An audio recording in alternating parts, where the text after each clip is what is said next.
Friday. It's the We're weekend live. before Christmas. Yeah, we gotta We give them our should Christmas spirit, right, yeah, exactly. whatever the fuck Exactly. that means. Also also bonjour mon ami, Mademoiselle Lanning. Ooh. Oh, today's an exciting day. Is it? Is it? I don't know. I don't know. We could make it exciting if we wanted. I mean, I mean, I mean, at least just to how? wake ourselves up. Oh my gosh! Good uh, morning, everyone. It is December 22nd, oh, 2023. you see, that's the Oh, disgusting part of the date. yeah, That it kind of we're literally like, look, like a week, not even like a little over a week from 2024. is. Are we trying to get our affairs in order for next year? Yeah, I'm kind of doing that. Yeah, me too, a little bit. Yeah.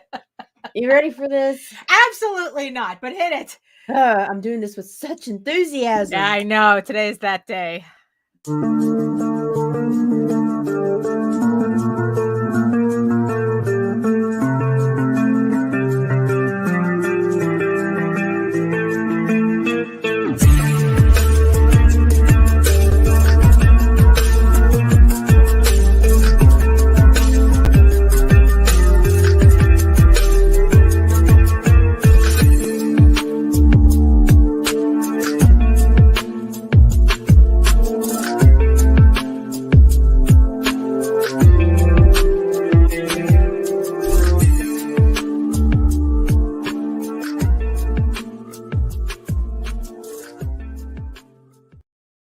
Yay!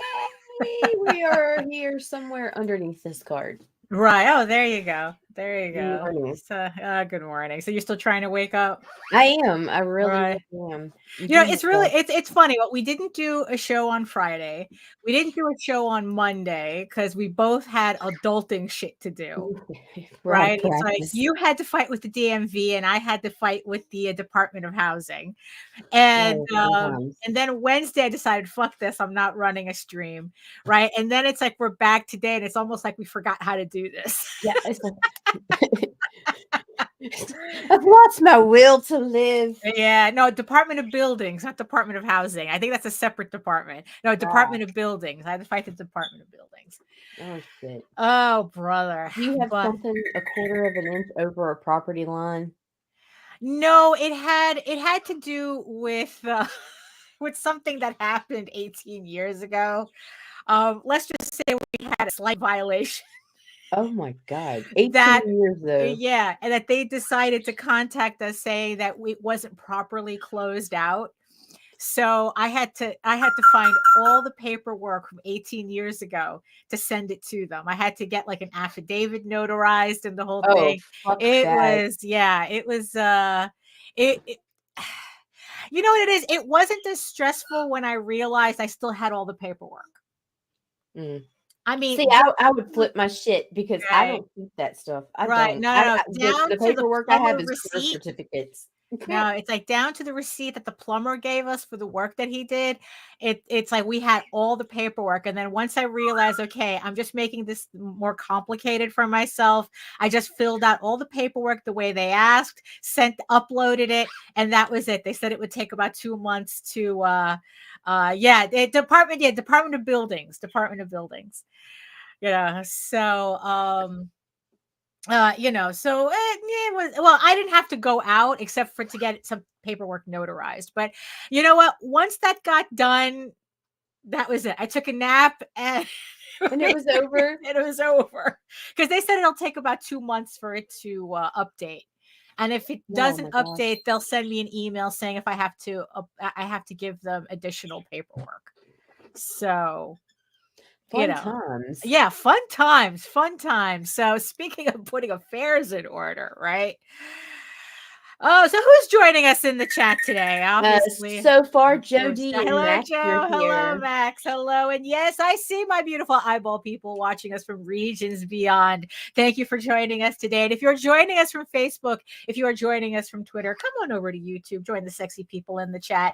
Facebook has a tendency to Well, not lately, but it has a Mm-mm. tendency to kind of glitch on us.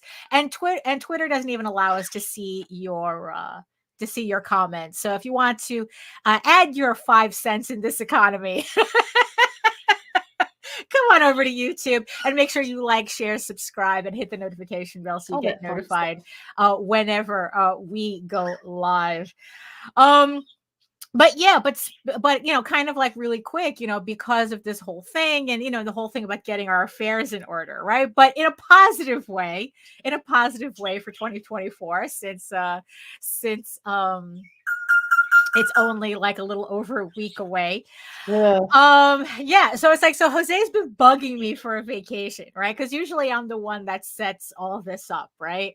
Right.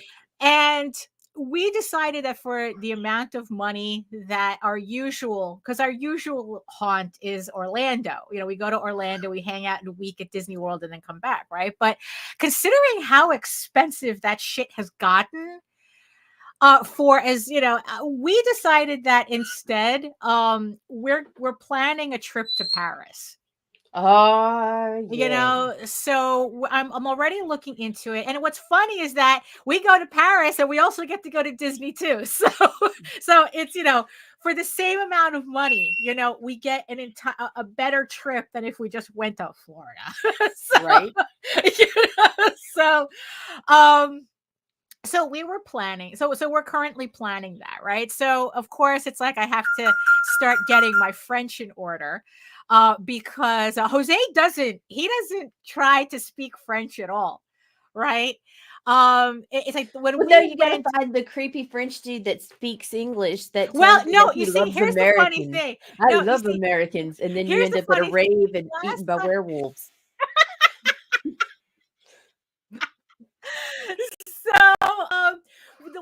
the last time we were in Paris, it was 2007, right? And like I said, Jose doesn't learn anything. It's like he was just following my lead, right? Because I was the one, like, and this was before, like Duolingo, or before Google, Oh so shit. I had to learn as much tourism French as I could through a book, right? And here's the thing. More people in France know English than they let on. Oh yeah. Because it's kind of like the same thing in Japan. They're usually like very shy about speaking in English because they think it's really horrible, or whatnot. But there's one secret. There's one secret. You want to get a French person to speak absolutely impeccable English with you? You know how you do that? Bring up comic books. No, you do this. Bonjour à tous! Je m'appelle Daphne Lage et je suis une dessinatrice et illustratrice des bandes dessinées de New York. J'ai audité des bandes dessinées depuis 1992. Et tu sais ce que cela signifie? Oh my God! See, I just pulled a muscle. Signifie. I just love it when he talks French. And I am known for the furry fantasy adventure Tall Tales. Oh my God, I'm going to end up with a hernia after this.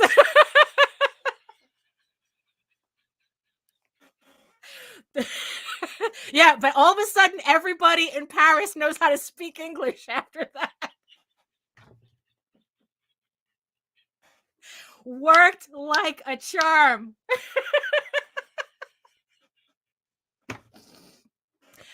And I am known for my furry fantasy adventure Tall Tales, which returns to Kickstarter in 2024 with the re-release of issues 1 through 5 of the new story arc Tears of the Mother, and right, and the brand new issue 6. And I am known for my medieval fantasy drama, Eager Raven, Heir of the First Unicorn, which also returns to Kickstarter in 2024 with issue 8, which I just recently got the proof for. So early 2020, actually February 2024 to Kickstarter. So make sure you hit the link in the show notes below. You can read both my comics online at egoworks.com and talltalesonline.com. That's TAILS online.com. And you can check out all my videos on how I make my comics on YouTube. Daphne Lage. I can't function. Make sure you like, share, subscribe, and hit the notification bell whenever any of our shows go live. Jesus. But I'm telling you, it worked like a charm. The shittiest, because all of a sudden, everybody, Max says, when I went to France, they treated me like shit because it was obvious I was a soldier. So I started speaking German, so people would think I was a German soldier. Oh my God, why doesn't that surprise me? No, for real. It's like they all of a sudden they will speak to you. They would rather embarrass themselves with shitty English trying to speak to you than listen to you embarrass them. And your bad French. Oh my gosh. Worked like a charm. No, but here's the thing though. Seriously. I look, I pulled the muscle just trying to translate and even read that thing out loud. Oh my God. But you know what? I do have to admit that Google Translate, especially if you know how Google Translate actually works, it's actually a lot easier to translate stuff, and also it helps too if you can kind of like, they think, you know what, that's fine, Frederick, I would rather that. You see, because there was one person who was talking about the problem with tourism French is that you're learning these phrases on the assumption that nobody's going to answer you.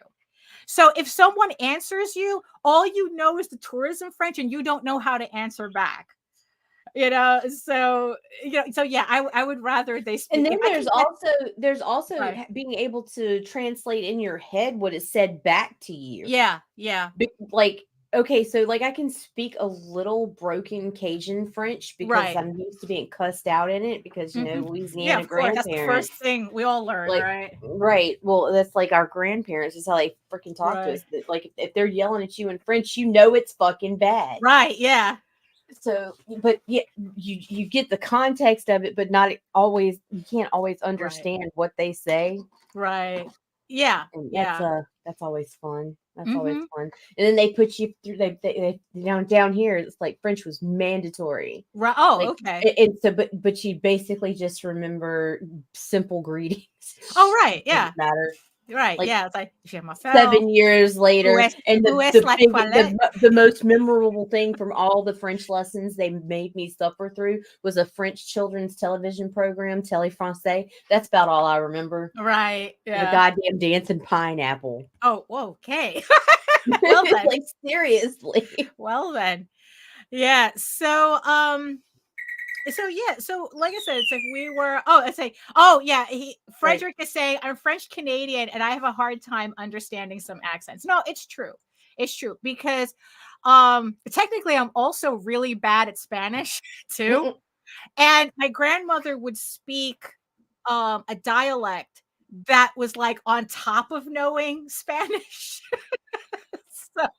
So yeah, depending on the dialect, it's like, oh my God. And the thing is, Portuguese is the same way too. Depending on what region people are from, it's like you're all speaking Portuguese and everyone's like, going, what? Right. So when we went to Paris in 2007, right? So Jose's gonna hate me for showing this picture, but the thing is, though, I didn't realize how important it was that maybe I should have taken more pictures of this place when we found it. Actually, it was Jose that found it. I was just walking past it, just looking at the shit in the window, and he goes, that's a comic book shop. And I go, what are you talking about? And he goes, this is a comic book shop. Right? And so this is on the store is called Album on the Boulevard Saint-Germain. Oh, or as we would like to say it, Boulevard Saint-Germain. as us heathen Americans say it. And he was like going, no, this is a comic book shop. He goes, I recognize a comic book shop anywhere. This is a comic book shop. We have to go inside. Right. And I was like going, no fucking way this is a comic book shop. Because you see, because even back in 2007, I was so brain rotted by the way Americans run their comic book shops. I go, there's no picture of Witchblade shoving her titties in the window. Right. This can't be a comic book shop. And he goes, no, it's a comic book shop. Because especially back then, comic book shops looked almost like borderline porn stores. So Grant Lankard is saying Grant Lankard, the American educational system has never made foreign language a priority.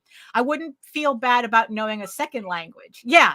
Well, especially when I was growing up, it was not encouraged to teach your children second languages. That's why it's like, I'm born in Spain, but don't really know Spanish, because all the doctors here would say, don't teach her a second language because it'll just confuse her. Look, they beat the shit out of my grandmother for speaking French when they first came here. That's why it was so important to her for the grandchildren to learn it's broken Cajun French. Right. Yeah. Like, because they beat the shit out of her and her friends at school. Right. If they even spoke a lick of French. Wow. And she knew no English when she started school. So she got her ass. So she literally got beat to speak English. Yes. Wow. And this was not all that long ago, people. Right. Yeah, that's true. That's true. So we went inside, right? And of course, once we were inside, I lost my fucking mind. Because so the first thing that I saw when I was in, the first thing that you learn very quickly is that French comics is very different from American comics. So this is one of the books that I picked up in that trip at 2007, right? And just to show you the difference. So this is a French comic. This is a manga. And of course, this is the Americano. The Americano, yes. So this is what, let's see. See, Michael, this was a very common thing among the Acadians in the late 1800s. Well, they ruined it for the rest of us. So here are three international. So here you have a Japanese manga.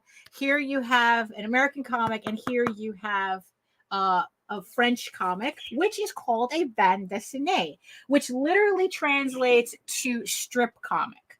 Right. That's all it translates. It's like it's their word for comic. So it's the same thing with manga. Manga is Japanese for comic. Bande dessinée is French for comic, and comic is is English for comic. So this we're lame. So just to give you kind of like, it's like they also call them albums. Yes, they do, because they're picture books. Yeah. And usually I think I kind of remember these at the time costing around like $18 each, the conversion. So I just went completely batshit in that store, right? Because the first thing out the bat that I see is a furry Baron Munchausen book. Huh. I mean, it's like and the thing is, it's not completely furry, but the main characters are furry, right? And it's just like one of these like animal people and people, just having adventures nonchalantly, and that's and it's like, if this doesn't speak to me, I don't know what does, right? So what was funny was that Jose goes that he wasn't planning. He was thinking he was going to go look around and see if he was going to pick up something. Within like not even 10 minutes, I had $200 worth of these shits in my hand.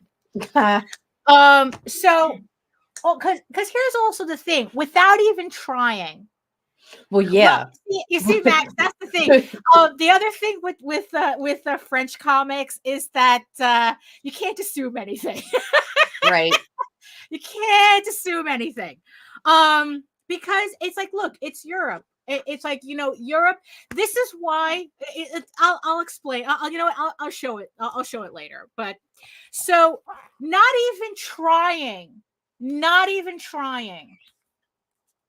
I found this other book. I was told that the title translates to The Throne of Clay, and it's a book about Joan of Arc, or and look at that, and look at that artwork. Look at that artwork, right? So yes, and of course I have to check the pages before I open them up randomly. So yeah, so right off the bat, these are the books that I'm finding. I'm not digging through anything. I'm not kind of like you're not having to hunt through long boxes. Right. Yeah, exactly. Just straight off the bat, off the shelves. It's like they have books. It's like, hey, you like these types of books? Here they are. Here they are, right? And of course, and of course, I think this one, my baby, my beautiful baby, Eagles of Rome. Again, it's like I didn't have to look for it. This is Enrico Marini. He's currently doing a book called The Dark Prince Charming for DC. It's a Batman book. So, but this is why this book I cannot open up without really looking at it. This book, let me see. Okay, maybe this page is safe, right? So, I mean, look, gorgeous. It's like, and it's like without trying, it's like, and mind you, you want niche, right? It's like, hey, what if I was interested in, I don't know, Roman chariot racing? What if I was interested in a comic about that? They got me. It's literally a comic about Roman chariot racing. Can you get any more fucking niche than this? So, and also it's like the next time I go to Paris, I want to make sure that I have all my numbers so that I can pick up the rest of these. Look at that. Without even trying, right?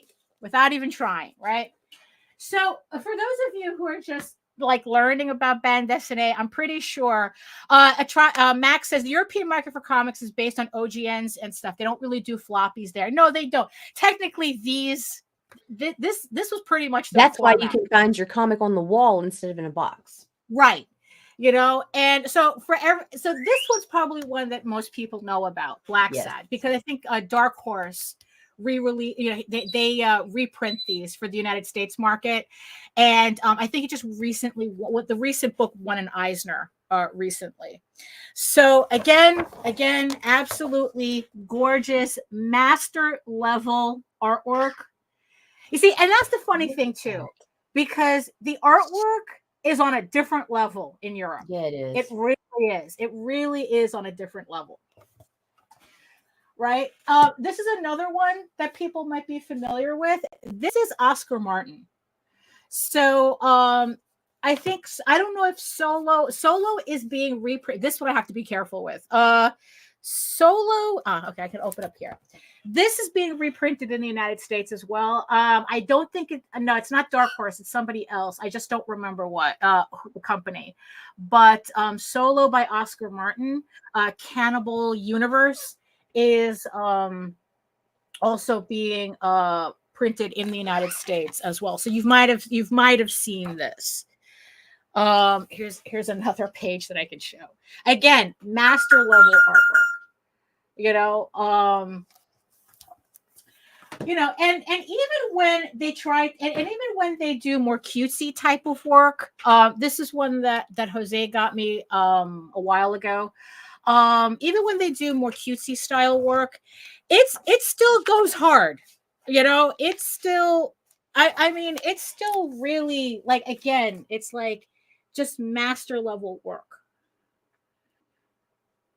Even when they're doing what, and like I said, didn't really need to struggle to find this stuff, right? No. And like I said, it's like, hey, do you like to read comics about, I don't know, the Knights Templar? Do you need comics about the Knights Templar or just about the Crusades in general? we got you covered on that too. How niche is your interest? How niche? Oh, you want something more like standard fantasy adventure, kind of like D&D stuff.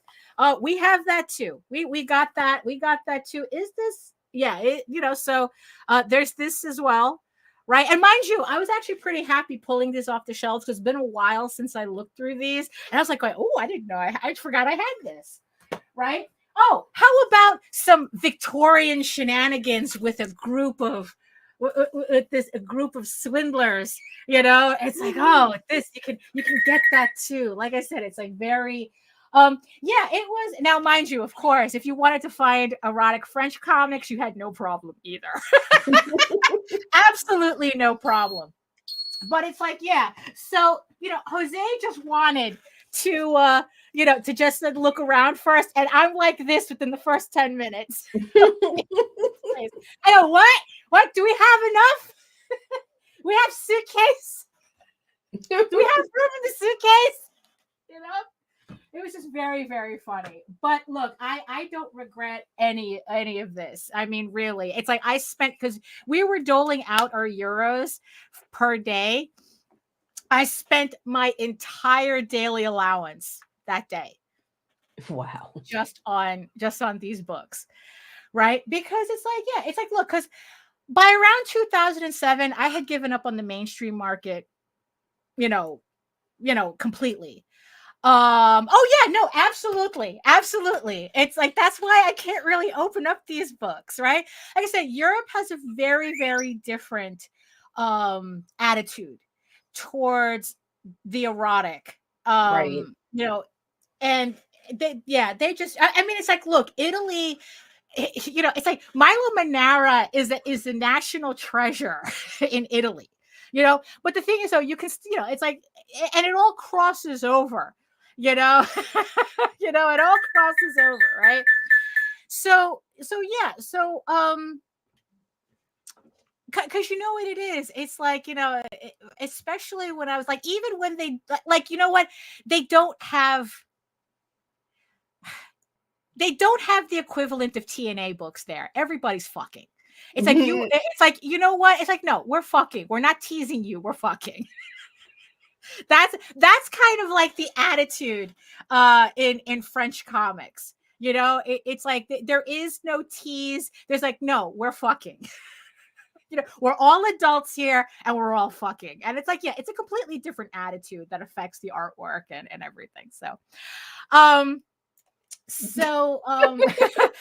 Max, I remember a commercial in Germany where two people were banging and were completely disinterested looking in the commercial. They kept looking at their watch. Turned out to be a watch commercial. See, there you go. Completely different attitude, that's funny. So like I said, so we were we're looking into going to Paris, and of course all this talk about Paris and bande dessinées and everything, right, had me looking up a couple of things, because of course, it's like, you get kind of curious and you go down a rabbit hole, because that's what us ADHD addled brains do, right? So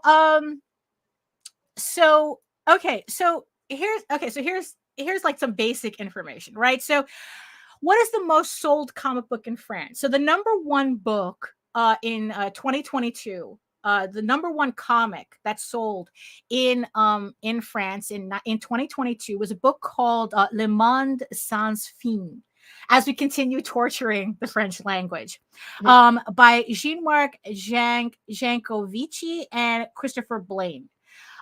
This is a book. It's like it sold. Okay, it says like sold about 525,000 copies in France in 2022, making it the best-selling comic in France that year.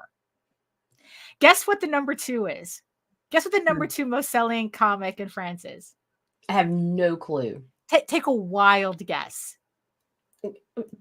God damn, Daphne, no. What? One Piece. Oh. God. Oh. Number two. I mean, think about it. It's like, so I looked up this book and Le Monde Sans Fin, I guess it's like what, the world without end, I guess is what it translates to. Right. it's kind of like an environmental drama. It's about the environmental crisis. It's like, and it's like, and that kind of blew my mind. That's like if Will Eisner had like the best, like outsold the X-Men, that's like, imagine if Will Eisner outsold One Piece. It was kind of like that. And it seems like those types of works, those types of not nonfiction, but like fictional reality kind of books are like really popular in France. So so that seems to be what's really selling there. So so it's Le Monde Sans Fin and One Piece comes right after as the best-selling comics in France. Also, here's a statistic: 1 in 4 books sold in France is a bande dessinée. So 1 in 4 books is a comic book that's sold in France. So that's a lot. I mean, it's like we're just all in the wrong location. It's kind of like here in the United States. We need an exodus. Yeah, it's like here in the United States, 1 every 7 books is a James Patterson book. He's the guy who wrote Kiss the Girls. Right. And I didn't know he wrote that many books, that 1 in 7 could be accounted to him. But yes, in France, 1 in 4 books is a comic book. And so I kind of looked it up. It's like Frederick is saying comics aren't rare there. It's like having books. And you see, and here's the funny thing, because when I was there, I should have paid attention more. When we go to Paris again, I will make sure to pay attention for everybody, so I can give a full review, because I wasn't paying attention as to where comic books were sold. Like I wasn't paying attention to John. So John Slush said comics outside of Anglo-Saxon based cultures treat comics as valid art.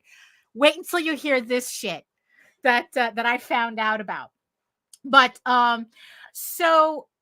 let's see. So just to give you guys more of an idea. So here are the comics that dominated France's top 50 best-selling books of 2022. So this is actually a rehash of a statistical page that I came across.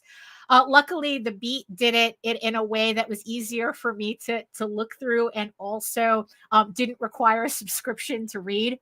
Right. So, but these are the same numbers. So here's the book. So this is the book that's the number 1 selling book, sold over 500,000 copies in France in 2022. This is the book. Like I said, it's like if Will Eisner outsold everybody. And then of course, let's see. So these are the other books that were top that were top in France for 2022. The top 10, 5 of them, if you count all comic sales, the top 5, the top 5 is the top 10 is divided, like 5 of them are French comics, French-Belgian comics, and the other 5 is manga. So manga is like really equally up there, even in France, right? So let's see. General literature and comics dominate the 2022 ranking. General fiction accounts for 27 titles, almost entirely in contemporary fiction. At the same time, the French public favored 18 comic works, including 12 manga, shonen exclusively. And among the classic series of the genre, Naruto, One Piece, Demon Slayer, were also joined by Spy X Family. So the French love their manga too. It's not just a thing that's happening here. Let's see. Like the rest of the world, manga is booming in France. Manga was always trending upwards, but the introduction of the government Culture Pass app during the pandemic, which gave, get this, 300 euros, or the equivalent of $320 for 18-year-olds to spend on the arts, and it gave comics a major boost, and manga was the drug of choice. Mm-hmm. The government actually gave out a stipend to kids to buy fucking comics. Yep. I have an article that goes. It wasn't just comics, though, well, yes, right? it was just culture. It was a museums, any cultural pass. thing. Yeah. Yeah, they had $320, the equivalent of, to spend on museums, music, digital downloads, published materials like comics. Pretty much, they wanted to encourage children. They wanted to encourage cultural hobbies in their children. And I was just like, fucking socialists, man. Pay kids to read comics and watch movies. Go to concerts. The fuck?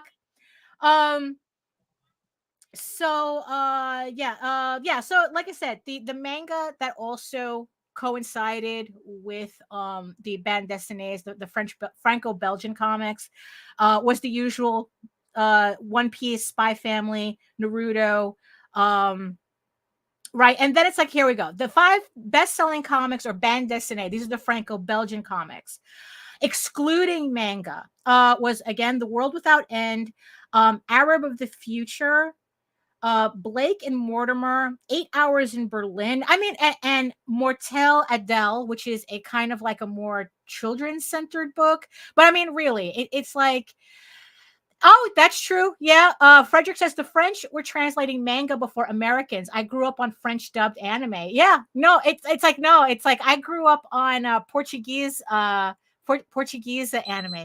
Subliteral says there's a lot of mutual admiration and creative cooperation among manga artists. Yes, they are manga artists and French creators. Some very nice co-productions have been done. Yes, definitely. I have seen those.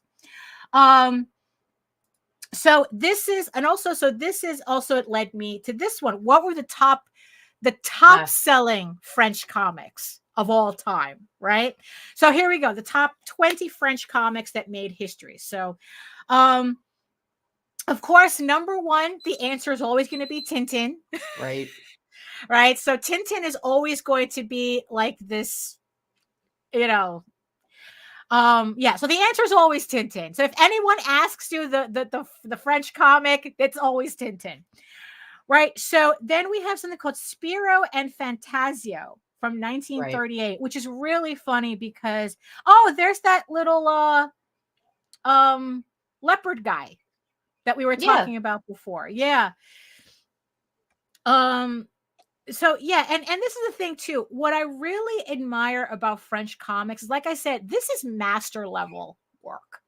They could be doing like drawing Tom and Jerry, and it's master level. It's not somebody who learned to draw Tom and Jerry to get a job. This is a master level artist who draws Tom and Jerry. Not flipping through French comics and the artist is yelling, "It's my style." Right? No. I mean, we're talking about, the foundation is just, so there's Lucky Luke, which I also, now a lot of these I remember also from when I grew up in Spain. A lot of these, I remember seeing a lot of these books as well. So like I said, it's Europe is just different when it comes to comics. So Lucky Luke, Blake and Mortimer, again, if the top selling, if Will Eisner sold the most comics in the United States, like that would be the equivalent, I think, right? Then we have, I don't know what this book is, Gaston. Okay, so I guess it's one of these cartoony ones. And of course, we have the Smurfs, or as I knew them in Spain, Los Pitufos. So the Peyo. And then of course here's Asterix, which is also another one that we probably kind of are more familiar with. Right. And here's Billy and Buddy. That's the Spirou one again. I guess this is the I guess it's like I mean, I guess it's the same people, but I would have to double check. Because the other one was from the 30s and this one's from 1959. Gene Roba. Hold on, let me see something. Of course. Hold on. No, okay, it's different people. Is it? Yeah, I think it's literally two different books. They just have little leopard characters in them. Akil Talan, okay. Then we have the Blue Coats again. You know? Yoko Tsuno. Let's see. So yeah, okay, yeah. The first Yoko Tsuno is one of the first science fiction comics dealing with themes such as time travel, robots, artificial intelligence, or aliens, and this one's from 1970. Nice. Leonard, like this is the one you were talking about, Passenger of the Wind. Marsupilami. Okay. Yeah. Oh, Marsupilami. I was trying to remember that. Like that's what he is. He's a spotted marsupial. Okay. Right. Yeah, I was trying to remember that. Thank you. Yeah. Like I said, Americans. There you go. You see, I told you my shitty French would bring all the French people into the yard. I told you it would work. Our French is as bad as our maths. Yeah, exactly. Oh, doing numbers in French though. Oh my God, I almost got a hernia converting 1992 into French. It's like you're doing like calculus just to say 1992. You know, and here's the cat that you were talking about too. Oh, Lachette. Yeah. I remember seeing a cartoon of this, but I don't remember where. Yeah, I know. You know, I don't remember the context of it. And then it's like, here's another one. Let's see, 10, 11, 12, 13. 13. I had to remember my Roman numerals, you know? And Tutuf. And King Paddle. Oh, this one I'm not familiar with either. This is from Belgium. That was fun though. Right. L'Enfust of Troy. Let's see. You know, and Serial Teachers, 1997. What's funny is that I think I recognize the artist, but not the book itself. Like I said, a lot of these books had crossover in Spain, so I might have seen them. And then this is, you know, top selling book. You know, this is from 2020. Yeah, this is from 2020. So I thought that was pretty interesting as well. But really though, you know, so when we talk about here, it's like, why is it that kids aren't getting into comics, you know, and anything, right? It's like, oh, how do we get more kids to get into comics, right? And everyone's talking about, you know, like, well, what if the government paid your kid to read comics? You know, I think it would have been different because, like with us, when we were issued the stimulus, it could go on whatever. Whereas this kind of it's had very to be educational and cultural, and I think that was brilliant because instead of going to fucking GameStop, the kids had to go to museums and theaters. I mean, it's like so. Here we go. The government's culture pass, which they claim had nothing to do with the pandemic, but coincidentally, at a better time.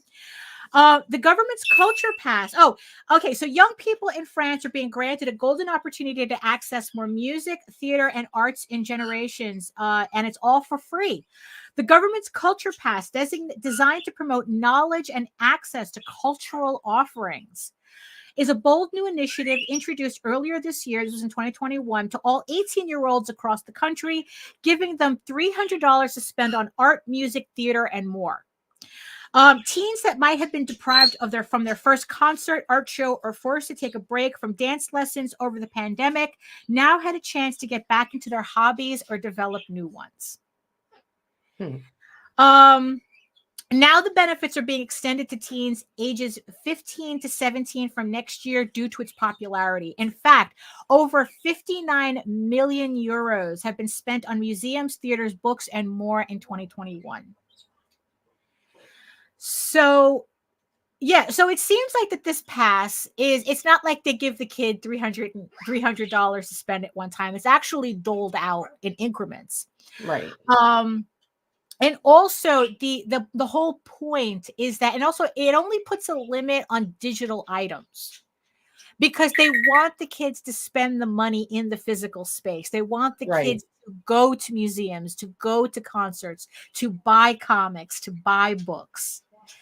And let's see, the pass is also set to benefit schools in due course.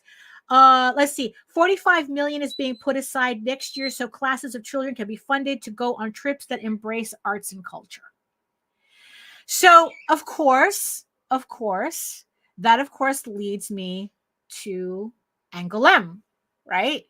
This is like the epicenter of Franco-Belgian comics, right? It's like one of the most famous comic book I guess like conventions, but like the entire city is dedicated to this. It's not like San Diego where Comic-Con comes once a year and that's the only time you kind of see anything comics related. Angoulême is comics epicenter, right? They have museums there, they have everything there. And also what I thought was really, really trippy is that Angoulême, the international capital of comics, designated creative city by UNESCO. Angoulême is a World Heritage Site. That means that this city of comics is so important to worldwide culture. It had to be recognized and landmarked as such. Blew my fucking mind. Because, here in the United States, we don't have this attitude of comics as culture. Like even, it's like the thing is though, it's like even Walt Disney himself says, I'm not making art, I'm making product.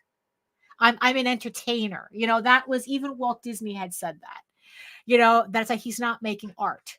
Even though we look at those classic cartoons, it's like, how can you fucking say that's not art? But that wasn't his purpose. Walt Disney was an industrialist who happened to be making cartoons, but he didn't think for a minute he was doing anything artistic. You go to Europe, it's a completely different animal. Not only is comics kind of like not that big of a deal, it's like it's culture. It's considered part of the culture. It's like you read comics because it is the culture. It's like there's a high standard in artwork because of the pride of the culture. It was. Oh yeah, we did. Asterix was on the list of the top 20 most sold comics. The most of the culture. Yeah, Asterix was on that list. It's just that it just came to a point I was just speeding through. But if you missed it, no, Asterix was on the list. Yeah, it made it. It was like way up on the list. And the thing is, and it's just like it's kind of really interesting to see, like the differences. Now, so speaking of differences, it's like speaking of differences, right? So, like I said, I showed you that photo of so I showed you this photo, right? This was back in 2007, right? Like I said, I didn't recognize it as a comic book shop because, like I said, it didn't have like pseudo pornography. But now album also means album. comic. Yes, I know, album. Exactly. Straight up, right there. Right. Yeah. So then I looked up the place again. So this is what it looked like. This is what it looks like 5 years ago, right? So it's still there. I'm pretty sure this is the same address that we saw because I kind of remember this entrance because it's like you go in, the counter is right there. It kind of like if you've ever been in Forbidden Planet, it's like that's kind of what it reminded me of, right? But the interior is very different now. The interior is very, very different from what I remember back then. Oh, shit. They Americanized that shit. They Americanized the fuck out of this store. This is not what it looked like when we were there in 2007.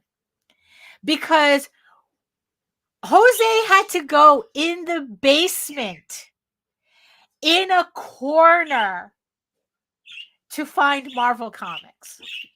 Yeah. I blame the movies. Actually, that's exactly what happened. Yep.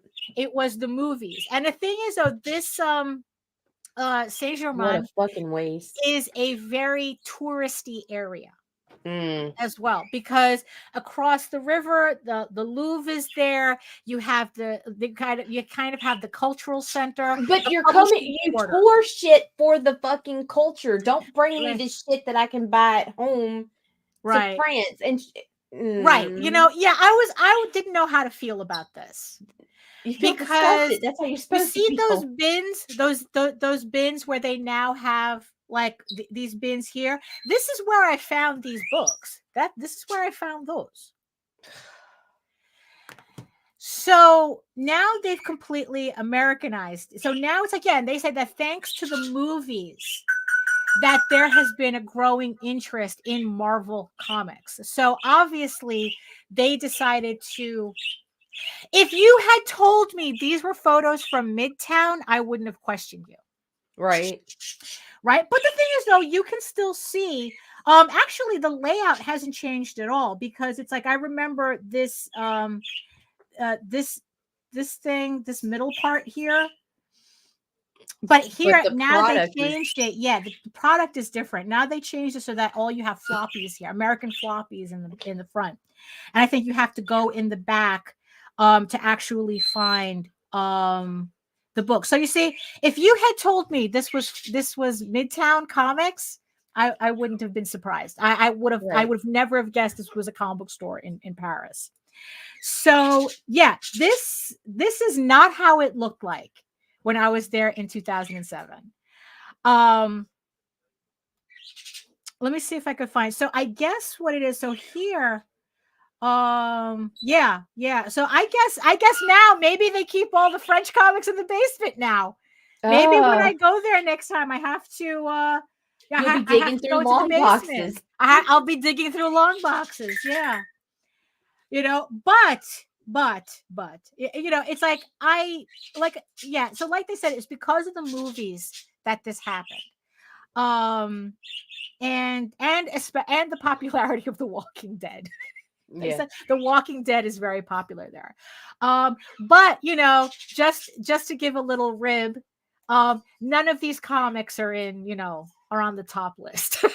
None of these comics are in it's all, like I said, it's all band dessinée. There is still a very strong cultural resonance towards Franco-Belgian books and manga. So there's that. So yeah, so it was just like, so it was just really like I said, I don't know how to feel this. Oh, there we go. Frederick says band dessinées are so common there. Makes sense to have a dedicated store for American comics. Oh, interesting take. Yeah. That it's like that American comics is so weird. They need a specialty store because you can get band dessinées anywhere. Yeah. So makes sense. Yeah, so when we go to Paris, like I said, I didn't think of taking more photos. It never occurred to me in a million years that I would be on a live stream now wishing I had photos of the entire fucking store from 2007. Never in a million years. Because I would have liked to have made the comparison. Right. But yeah, so okay, that doesn't make me feel that bad. Live and learn. If what Frederick is saying, because I still hate it, especially in a touristy area. Because then it's like, right. So yeah. So this is the store. Yeah, I'm pretty sure this is the exact same store. I don't think they moved, because it looks familiar enough. Because I think that it was this window over here. Where Jose was standing in the first picture. Yeah, I think so. Yeah, too. I think so too. I think it was here. Because we were on our way to the Musée Clunet. We were where they have the unicorn tapestries there. Ooh.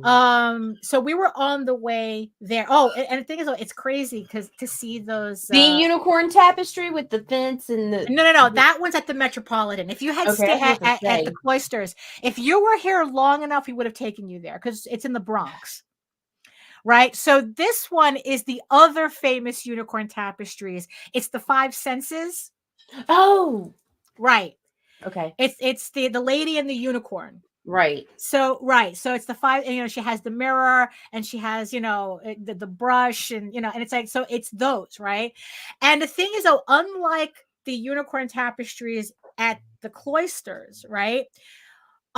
These are so fragile. They're actually displayed in a dark room with red light. You can't really see them. Because you're in a darkened room, because they're that fragile that they want to keep like pretty much all lights off of them. Right. So that was, so that was like what we did that day when we found, and this was went and looked at blankets in the dark. What happened? Blankets in the dark. Yeah, something like that. Yeah.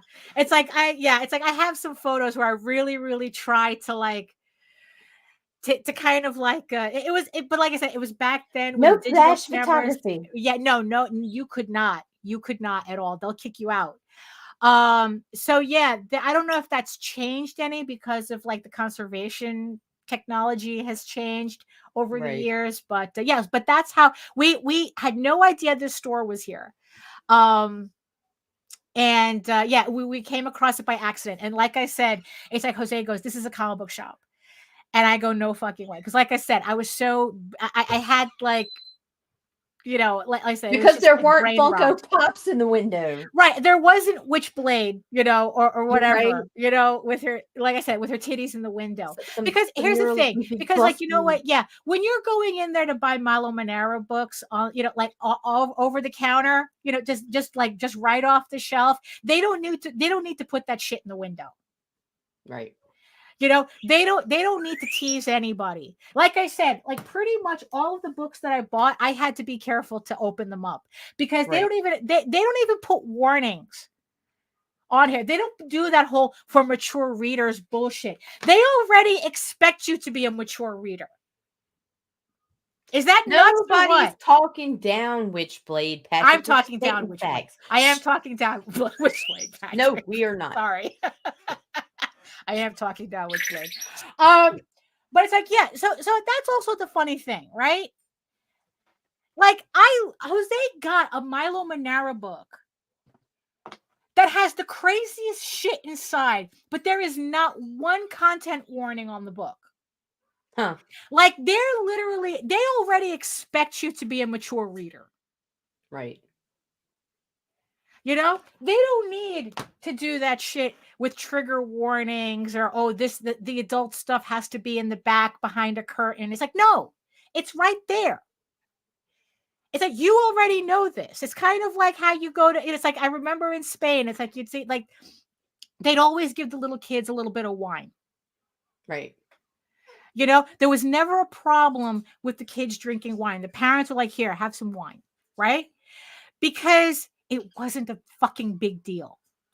They weren't telling the kids to chug that shit, okay? There was like, just have a taste. Here's a taste. Here's your taste. And it's like, what happens? They don't grow up with brain rot. Yeah. And it's the same thing. When this is your culture, right? When this is your culture, you don't grow up with brain rot. Because everybody can find anything. I mean, really. It's like, you want furry shit? You got furry shit. You want niche Roman history? We got you. Niche Roman history. You want crusades? You want more furry shit? We got it. More furry shit. It's like, it's all here.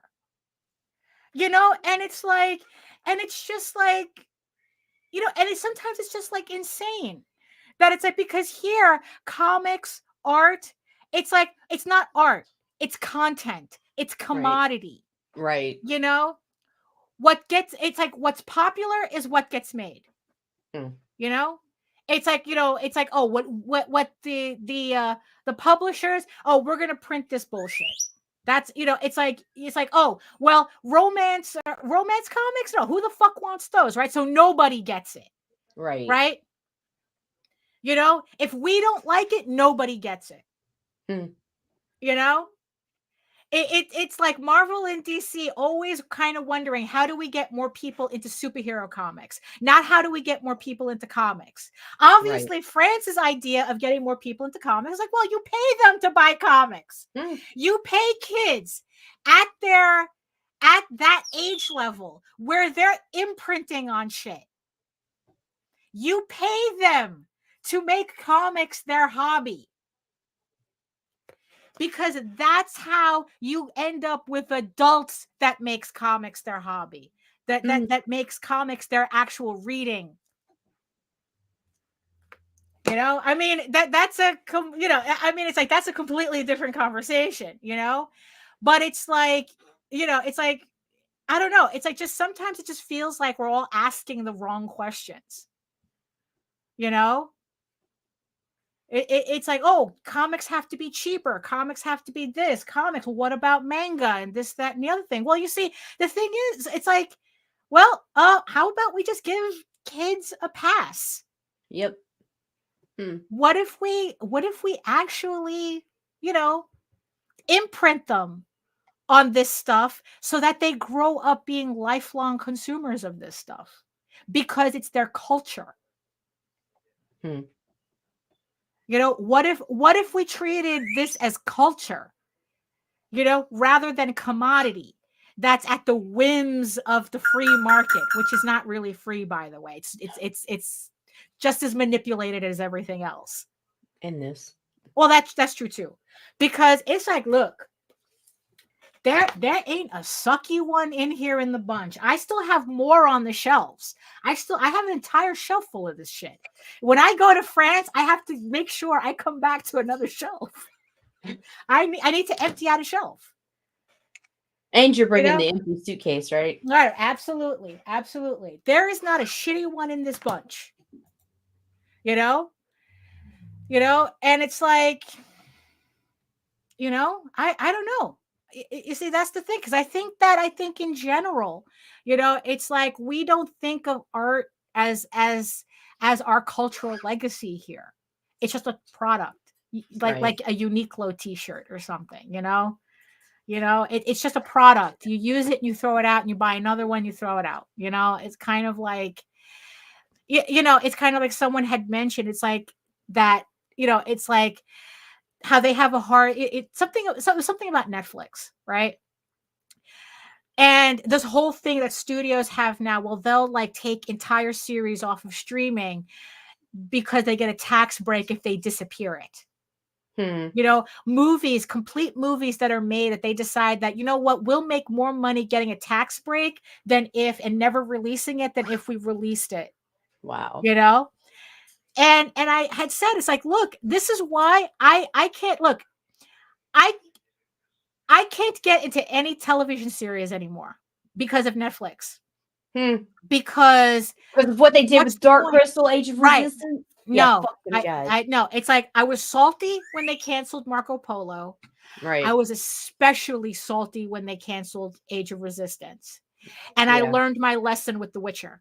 And it's like, you know what? I'm never watching another television series again. It's like, I don't care how good you tell me it is. I'm never watching it, because what's the point? I'm not going to sit there investing my time because Netflix. I'll binge it when it's completed. Even that, if it even gets complete. Right? Well, because it's like, because now it's like nothing is in physical media anymore. Netflix has yet to release The Witcher on DVD. All I see is like bootleg DVDs. Sure. Right? Because it's like, they don't want you to buy DVDs. They don't want you to own anything. No, they want, because when they decide that they want to take it away, they're literally taking it away. It's like, I learned my lesson. Everybody's screaming now. I learned my lesson 5 years ago. because Sony had sold digital copies of the original Plants vs. Zombies game. Oh, right. Mm-hmm. And then they just decided to remove it. We paid for that shit right. for our son to have. No, you forever. licensed it. Exactly. Yeah, you licensed it. You don't own Yep. it. Right. Yep. But that's why the culture pass, the French culture pass, has that limitation on digital downloads, because they want people to buy physical media. They want the kids to own the comics. Yep. You know, so I mean, it's like, look, so when me and Jose go to Paris, I'll make it a point to see exactly. Hey, Jim, I'll make it a point exactly to see where, like how ubiquitous is, you know, thank you. I'll take a look at it. How ubiquitous comics are there, right? Because yeah, I wasn't paying attention the first time. We just saw the one store. We were just going from museum to museum. And the thing is, though, because, you know, and also because I was like kind of literally the translator, my brain was full. You know, I couldn't really pay attention to as much as I wanted to. You know, so because I don't remember seeing comics anywhere else back in 2007, but like I said, because I wasn't looking for them. Right. You know? So, so this time around, I'm going to make sure to look, because maybe, you know, it's like, yeah, because Frederick's thing sounds complete. Like maybe they do have to have, American comics have to have their own shop, because you can get the other band destinaes everywhere else. They're everywhere. Right. So it's not like we're really losing anything. You know, so because it's like, because look, in Brazil, you can get comics at a newsstand, which is something that everybody complains about here, right? It's like, oh, where are the spinner racks? Where, you know, it's like you can get a comic in Brazil, you can get comics anywhere. Las bancas. You know? You know? Same thing in Spain. You can pick up comics anywhere. You know, so I couldn't imagine France being any different. It's just that what makes me weird out is the fact that this is a hardcover. In Brazil and Spain, we still had kind of floppies. It was all paperbacks. So yeah. So you know what? So when we go to Paris, I'm definitely going to do a full book report on that, you know, and kind of like fill everybody in as to what the scene is like there. Also, speaking of coming back and reporting back to everybody here. So a while ago, not a while ago, a couple of weeks ago, I had emailed Kickstarter. Really quick, I had emailed Kickstarter about how to alter the algorithm so that I'm not seeing books I don't want to see. And they says, hit the thumbs up, hit the thumbs down. That'll change your algorithm. Completely did that. It's like, you know what? If my algorithm, my recommends for my Kickstarter has been a blessing since that day. You know, now I'm actually seeing the stuff that I want to see, you know, so I'm really happy with that.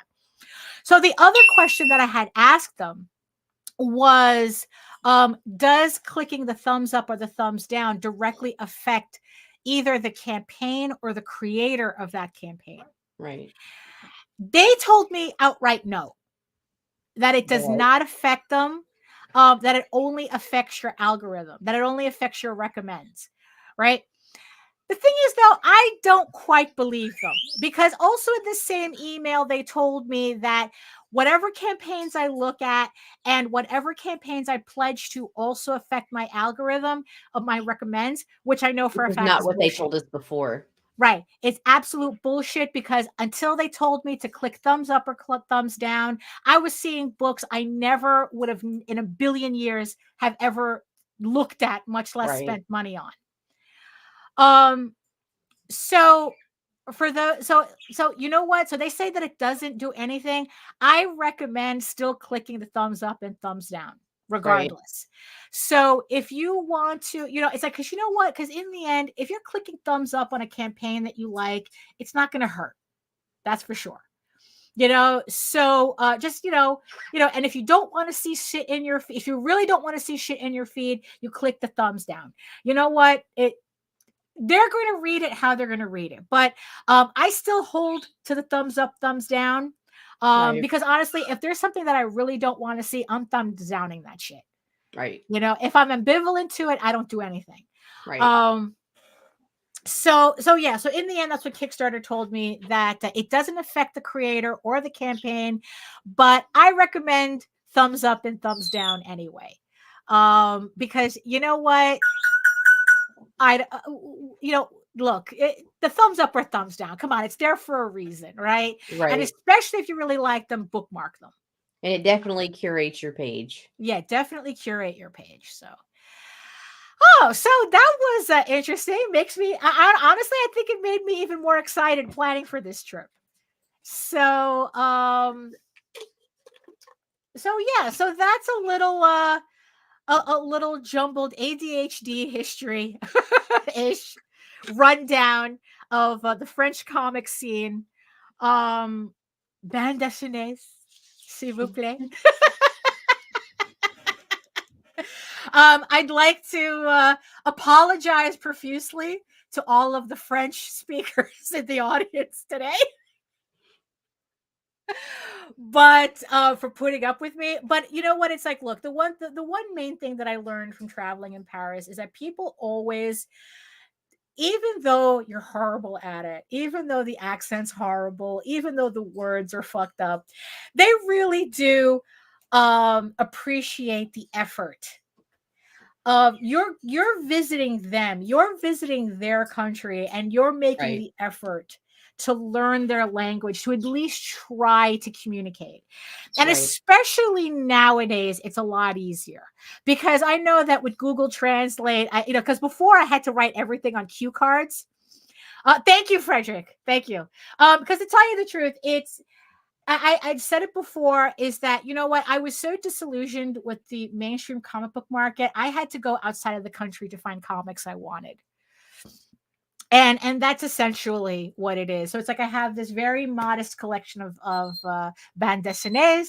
I have a very modest collection of manga, and that's just where my interest is. It's like, when it comes to comics, this is where my interest is, and when I go back, I'm going to continue following this interest.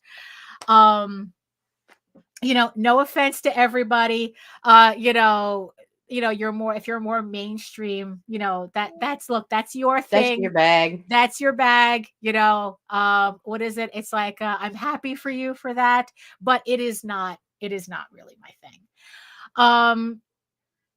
So people appreciate when you try to learn their language and learn their culture when you go to them, and if they reward you with speaking English, that's all the better. It just makes it easier for you to have a good time. Just don't go to any raves in a sewer. Don't do it. Well, hey.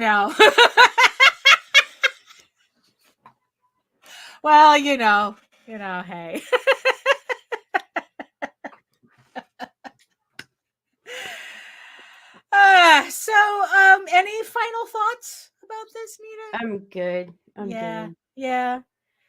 So yeah, I'm good too. It's like, like I said, so we almost forgot how to do this. And it's like, so we will be back on Monday with special guest Visenia Lindsay. You will be back on Monday. Yes, Nita is going to actually be spending time with her kids, eating York peppermint patties. And York peppermint patty chocolate balls, like with Oreos and all this. It's like the York peppermint patty is just an ingredient. Right. Oh, it's one. Oh my gosh. Let me tell you something. You want to talk about something that looks gross? Thought about taking pictures, but then I was like, nah, it's rolling chocolate balls. Right. Yeah. No. Yeah. Maybe that might not be a good idea. But if you could save one for me and bring it to Florida with you. I'll make you some in Florida. They're fucking easy. We can do it in no time. Okay, great. Okay, we'll do that then. We got to do something stupid at least once. Okay. And that's making York peppermint patty chocolate balls. Oh my goodness. So if you want to learn, there we go. Yeah. So on so on Monday. Yeah, so it'll be me and Visenia spending ruining your Christmas morning. No, we are not ruining your Christmas morning. In fact, we're only going to be adding to it because we will be showing off Visenia's new Kickstarter, which is going to be launching on January 1st. So, I should put a link to that in the show notes. We'll do that after the show.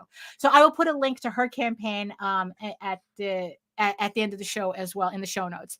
So we're going to be showing off her campaign, a very unusual one. It's a set of it's a deck of it's kind of like tarot cards, but for Dungeons and Dragons. Right. If you played Dungeons and Dragons, these are kind of like cards that can help you enhance the experience, a bit. So it's going to be very interesting on Monday. So join us at 11 a.m. Eastern while Nita is making peppermint patty chocolate balls. No, they're going to be made. I'm going to be opening presents. Oh, there you go. That too. And cooking a big ass dinner. Oh, there. Yeah. That of course has to start in the morning. So you have it ready for later. Right. Yeah. So if you want to learn more about me and my artwork and my upcoming campaigns and whatnot, and not hear any more horrible French, you can head on over to my main portfolio site at egoworks.com, EGOWORKS, where you can find links to all of my galleries and social media sites. But I mostly post to Facebook if you're interested in seeing sketches and current work in progress updates. And remember that you can check me out on YouTube as well for 500 plus videos about my art process, and also you can check out my semi-weekly art live streams Wednesdays at 4 p.m. Eastern. So I'm not sure if I'm going to be running one this week. It depends. I have a lot it's all about of the work. mood. Yeah, I have a lot of work I have to finish before the end of the year. You know that I am 4 pages away from finishing the layouts to Eagle Raven issue 10. So I am, so I'm going to be busy. So I don't know if I'm going to be doing a stream this week. Depends on how I feel.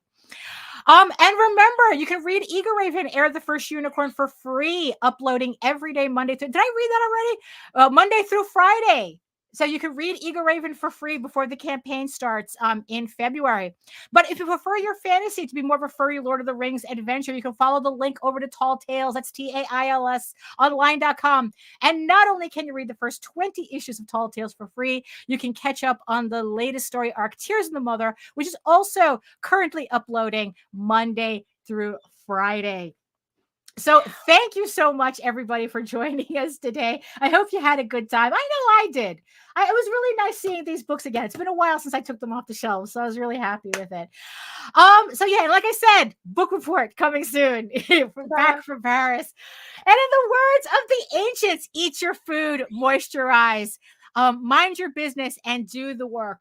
Because when you actually do the work, you never have to fake any of your accomplishments. And also learn a language, learn a foreign language, because it's the groovy thing to do. So thank you so much, everybody, for joining us. And we'll see you next time. Au revoir, bitches. Au revoir.